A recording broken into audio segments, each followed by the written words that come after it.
Hi friends, welcome to Viji boutique. நாம் இப்போ சூப்பரான ஒரு டிசைன் ப்ளவுஸ் தான் பார்க்க போகிறோம். சிம்பிளாக நீட்டாக ஒரு டிசைன் ப்ளவுஸ் கேட்டிருந்தாங்க. அதனால் இந்த டிசைனை நம்ம சூஸ் பண்ணியிருந்தோம். கஸ்டமரும் சூப்பராக இருக்குது அப்படின்னு சொல்லியிருந்தாங்க. ஏன்னா அவங்க டிசைன் ப்ளவுஸை அதிகமாக போட்டது கிடையாது. அப்போது அவங்களுக்கு இந்த டிசைனை சூஸ் பண்ணி சொல்லியிருந்தேன். ரொம்பவும் கம்மியான பட்ஜெட்டில் இருக்கணும், ஆனால் நல்லா இருக்கணும் அப்படின்னு சொல்லிட்டு கேட்டிருந்தேன். அதனால் நம்ம இந்த டிசைனை அவங்களுக்கு சூஸ் பண்ணி ஸ்டிச் பண்ணியிருந்தோம். இந்த டிசைன் எப்படி இருக்குது அப்படின்ட்டு நீங்கள் பார்த்துட்டு எனக்கு நீங்கள் கமெண்ட் பண்ணுங்கள். இந்த வீடியோ பிடிச்சிருக்கா அப்படின்னா லைக் பண்ணுங்கள். ஏன்னா நான் இப்போ சொல்ல போகிற விஷயம்லாம் உங்களுக்கு ரொம்பவும் உபயோகமுள்ள வீடியோவாக இருக்கும் இது. அதனால் சேனலை ஒரு சப்ஸ்கிரைப் பண்ணிவிட்டு பாருங்கள். சப்ஸ்கிரைப் பண்ணாதவங்க இல்லை சப்ஸ்கிரைப் பண்ணிவிட்டு பார்க்குறீங்க அப்படின்னா சேனலை ஒரு லைக் பண்ணிவிட்டு பாருங்கள். வாங்க வீடியோக்குள்ளார போகலாம். இந்த ப்ளவுஸ் ஸ்டிச்சிங் வீடியோவையும் பார்த்துக்கிட்டே நான் இந்த டைலரிங்கில் என்னென்னலாம் ஸ்ட்ரகிள்லாம் தாண்டி வந்திருக்கேன் அப்படின்றதையுமே உங்கள்கிட்ட நான் அதை ஷேர் பண்ணிக்க போகிறேன். ஸ்கிப் பண்ணாமல் பாருங்கள், ஃபுல் டீட்டெயிலாக ஸ்கிப் பண்ணாமல் பாருங்கள். வாங்க வீடியோக்குள்ளே போகலாம். என்னென்னா கண்டிப்பாக சொல்கிறேன் சிஸ்டர், இன்றைக்கி ஒரு பெண்ணாக பிறந்துட்டோம் அப்படின்னும்போது எல்லாருக்குமே பிறந்த வீட்லேயும் சரி தான், இல்லை புகுந்த வீட்லேயும் சரி தான், ஒரு நல்ல வாழ்க்கை அமைஞ்சிடுமான்னு கேட்டால் கண்டிப்பாக கொஞ்சம் பேருக்கு இருக்குது. மீதி பாதிக்கு பாதி பேருக்கு கண்டிப்பாக நான் சொல்கிற பிரச்சனைலாம் இருக்க தான் செய்யும். அது நிறைய பேருக்கு நம்ம மீடியாவில் சொல்லலாமா, இல்லை சொல்கிறதுனால என்ன ஆக போகுது அப்படின்ற மாதிரி யோசிப்பாங்க. இப்போ நான் ஒரு யூடியூப் சேனல் வச்சுருக்கேன் அப்படின்றதுனால என்னுடைய டைலரிங் கண்டென்ட்டில் என்னுடைய வியூவர்ஸ்க்குமே என்னுடைய ஃபேமிலி மேனுக்குமே இது ரொம்ப யூஸ்ஃபுல்லாக இருக்கும் அப்படின்றதுனால நான் இந்த விஷயத்த ஷேர் பண்ணிக்கணும் அப்படின்னு நினைக்கிறேன். மற்றபடி ஒரு சிலர்லாம் மனசில் நினச்சிட்டு இருப்பாங்க, அதை நம்ம சொல்லி என்னாக போகுது அப்படின்ற மாதிரியும் இருக்க தான் செய்வாங்க இல்லையா. நானுமே ஒரு கட்டத்தில் அப்படி தான் இருந்தேன். ஆனால் இதை நம்ம மனசுக்குள்ளாரே நம்ம வச்சுக்கிட்டு நமக்கு மனசில் கொஞ்சம் ரணமாக இருக்கிறதுக்கு அதுக்கு நம்ம நம்மளுடைய ஃபேமிலிக்கிட்ட நம்ம ஷேர் பண்ணிக்கிட்டோம் அப்படின்னா நமக்கும் கொஞ்சம் மனசுக்கு ரிலாக்ஸாக இருக்கும். இல்லை இந்த மாதிரி ப்ராப்ளத்தில் இருக்கிறவங்களுமே இதெல்லாம் பார்க்குறாங்க அப்படின்னும்போது இந்த மாதிரி ஸ்ட்ரகிள்லாம் தாண்டி தான் இவங்க வந்திருக்கிறாங்க. அப்போ நாம்ளுமே இதை எந்திரிச்சு நிற்கிறதுக்கு என்ன வழியோ அதை நம்ம பார்த்து நம்ம மேலே போகணும் அப்படின்ற மாதிரி பார்க்குறவங்களுக்கும் ரொம்பவும் மோட்டிவேட்டாக இருக்கும். அப்படின்றதுனால தான் நான் இந்த விஷயத்த ஷேர் பண்ணிக்கிறேன்.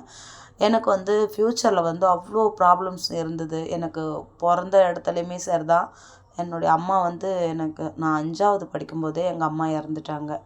அப்போது நாங்கள் 3 பேர், அண்ணன் ஒருத்தன், தம்பி ஒருத்தன், நான் ஒருத்தி, மொத்தம் 3 பேர்.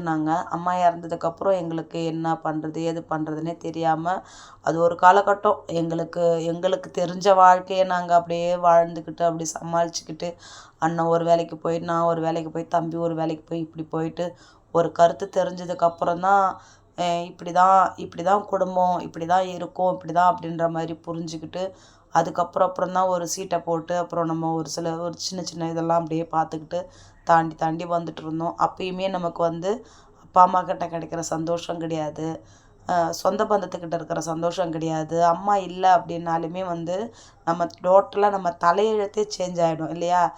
நம்மளை கனவுலாம் கண்டு நம்ம அம்மா நம்மளை பெற்றிருப்பாங்க.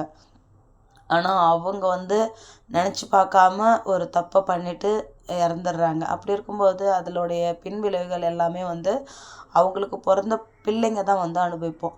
அப்படி இருக்கும்போது எனக்கு ஆண் பிள்ளைன்றதுனால அவங்களுக்கு அந்த அளவுக்கு ஸ்ட்ரகிள் வந்திருக்குமான்னு கேட்டால் கண்டிப்பாக இல்லை. ஆனால் நான் ஒரு பொண்ணாக இருக்கிறதுனால எனக்கு நிறைய ப்ராப்ளம்ஸ் வந்தது. நான் ஏஜ் அட்டன் பண்ணதில் அம்மா இல்லாமல் செய்கிறதுக்கு ரொம்ப கஷ்டமாக இருந்தது. எனக்கு முன்னே இருந்து செஞ்சது எல்லாமே என்னுடைய அம்மா கூட பிறந்தவங்க தங்கச்சி அவங்க தான் செஞ்சாங்க. அப்போது நிறைய ப்ராப்ளம் வந்தது. நிறையா, அதாவது நம்ம அம்மாக்கிட்ட எதிர்பார்ப்பை மீறி எல்லாராலையும் கொடுத்துட முடியுமான்னு கேட்டால் கண்டிப்பாக முடியாது. அந்த ப்ராப்ளம் இருக்குது.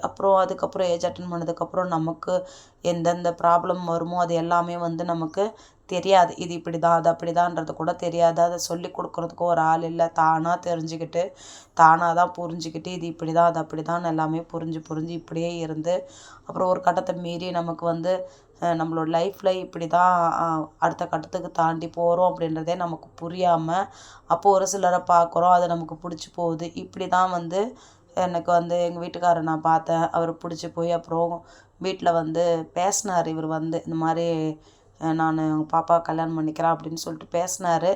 ஆனால் ஒத்துக்கலைன்ற பட்சத்தில் எங்கள் மாமியாருமே வந்து ஒத்துக்கிற மைண்ட் செட்டு இல்லைன்றதையும் அவர் புரிஞ்சுக்கிட்டாரு. அதுக்கப்புறம் தான் நாங்கள் மேல்மருவத்தூர் கோயிலில் போயிட்டு கல்யாணம் பண்ணிக்கிட்டோம். கல்யாணம் பண்ணதுக்கப்புறம் அப்புறம் எல்லோரும் கூட்டு வச்சு பேசி அதுக்கப்புறம் வரவேற்பு வச்சாங்க. அது ஓகேவா இருந்தது. அதுக்கப்புறம் கொஞ்சம் ஒரு 2 வருஷம் ரொம்ப சந்தோஷமாக தான் இருந்தோம்.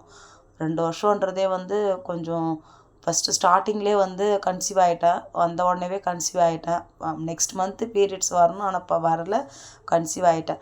அப்போது வந்து தம்பி வயித்துல இருந்தார். அப்போது சுத்தமாக வந்து சாப்பாடு சரியான சாப்பாடு இல்லை. ரொம்ப கஷ்டப்பட்டுட்டேன். புது இடம் நம்ம நம்ம வளர்ந்துருக்கிற லைஃப்பில் வந்து நாங்கள் எங்கள் இஷ்டத்துக்கு இருந்துட்டோம். இங்கே வந்து சாப்பாட்டுக்கு கஷ்டப்பட்டுக்கிட்டு ரொம்ப கஷ்டப்பட்டுட்டேன்.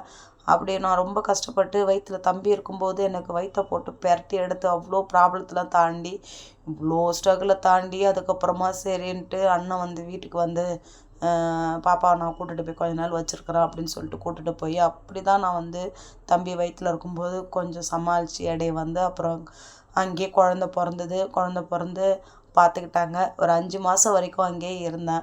அப்போது அவங்கயுமே வாடகை வீட்டில் தான் இருந்தோம். சொந்த வீடு இருக்குது, கட்டிகிட்டு இருந்தாங்க. அதனால் வந்து வாடகை வீட்டில் தான் இருந்தோம். சரி இவ்வளோ காலம் இருந்தாச்சு, இப்போ நமக்கு ஒரு குழந்தையாயிடுச்சு, நம்ம வந்து நம்ம லைஃப்பை பார்க்க ஆரம்பிக்கணும் அப்படின்னு சொல்லிட்டு மாமனாரோடைய அதாவது எங்கள் வீட்டுக்காரோடைய அப்பாவுக்கு பூர்வீக மண்ணில் போய் நம்ம வீடு கட்டிகிட்டு இருக்கலாம் அப்படின்னு சொல்லிட்டு அங்கே போய் கொஞ்சம் இருந்தோம். அங்கேயுமே நிறைய பிரச்சனை வந்தது. மாமியாருக்கும் எங்கள் வீட்டுக்காருக்கு எல்லாருக்குமே கொஞ்சம் பிரச்சனை வந்தது. அதையுமே தாண்டி அப்படியே கொண்டு வந்தோம்.